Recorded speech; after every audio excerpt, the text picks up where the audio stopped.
आपके घरों के आसपास जो ट्रांसफार्मर लगा हुआ होता है जिससे आपके घरों में सप्लाई आती है, आपने देखा होगा कि काफ़ी जल्दी वो गर्मी के समय में जल जाता है। इसका कारण क्या होता है? आपके मन में ये चीज़ें ज़रूर आती होंगी। वह जो ट्रांसफार्मर होता है वह स्टेप डाउन ट्रांसफार्मर और डिस्ट्रीब्यूशन के लिए उसका उपयोग किया जाता है। या जो ट्रांसफार्मर होता है वह सामान्य रूप से 3 फेज का होता है और सामान्य रूप से इन ट्रांसफार्मरों की जो रेटिंग होती है वह 25 केवीए की होती है, 63 केवीए की होती है, 100 केवीए की होती है, 200 केवीए की होती है। तो इस तरह से इस ट्रांसफार्मरों की रेटिंग होती है। आपके यहाँ पर जो ट्रांसफार्मर लगा हुआ है, एक एग्जांपल ले लेते हैं कि वह जो ट्रांसफार्मर है वो 63 केवीए का लगा हुआ है। तो उस ट्रांसफार्मर से हम कितने घरों को सप्लाई दे सकते हैं? तो देखिए, उसके लिए सबसे पहले आपको क्या करना पड़ेगा कि 63 जो केवीए है उसको आपको किलोवाट में चेंज करना पड़ेगा, क्योंकि आपके घरों में जो लोड होता है वह वाट में या किलोवाट में होता है। तो आपका जो घर में जो मीटर का कनेक्शन होता है उसमें होता है ना कि 1 किलोवाट का लोड है, 2 किलोवाट का मीटर कनेक्शन है ना।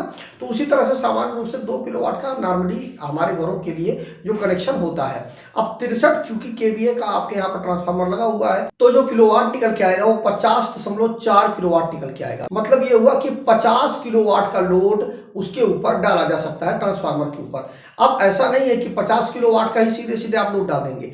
अब यदि उसको आपको लंबे समय तक चलाना, ट्रांसफार्मर को जल्दी वो जले ना, तो उसके लिए आपको सेफ्टी फैक्टर का विशेष ध्यान रखना पड़ेगा। अब सेफ्टी फैक्टर कितना होता है? 75 से 80% का ही लोड उसके ऊपर आपको डालना होता है।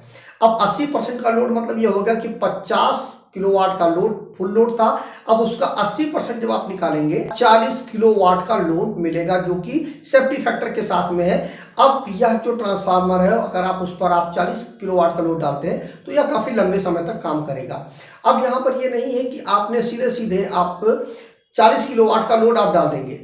इसमें क्या होता है, क्योंकि 3 फेज का ट्रांसफार्मर है तो उसके आर वाई बी जो तीनों फेस होते हैं, इन पर आपको बराबर रूप से आपको लोड डालना है। अब जो 40 किलोवाट का लोड है, अब करें क्या कि 3 से आप भाग दे दें 40 में, तो लगभग 13.33 किलोवाट का लोड आएगा। तो लगभग हम 14 किलोवाट का लोड पकड़ लेते हैं कि 14 किलोवाट का लोड आर फेस पर डालेंगे, 14 का वाई पर और 14 का ही बी पर हम लोड डालेंगे।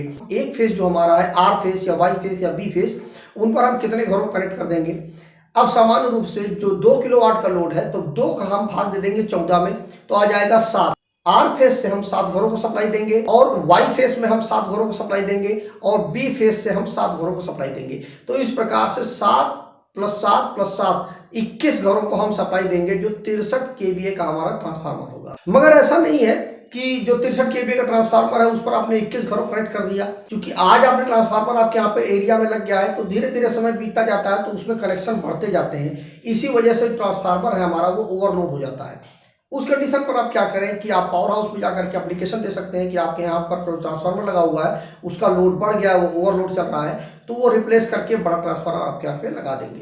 तो मुझे उम्मीद है कि आपको अच्छे से समझ में आ गया होगा कि कोई ट्रांसफार्मर है उस पर आप कितना लोड डाल सकते हैं, कितने घरों को सप्लाई दे सकते हैं। इलेक्ट्रिकल से संबंधित और भी ढेरों नॉलेज के लिए वीडियो के डिस्क्रिप्शन में आपको मिल जाएगा लिंक www.targetelectrician.com का। वहां पर जाकर के आप इलेक्ट्रिकल से संबंधित ढेरों नॉलेज ले सकते हैं। तो आज वीडियो में इतना ही। नमस्कार दोस्तों।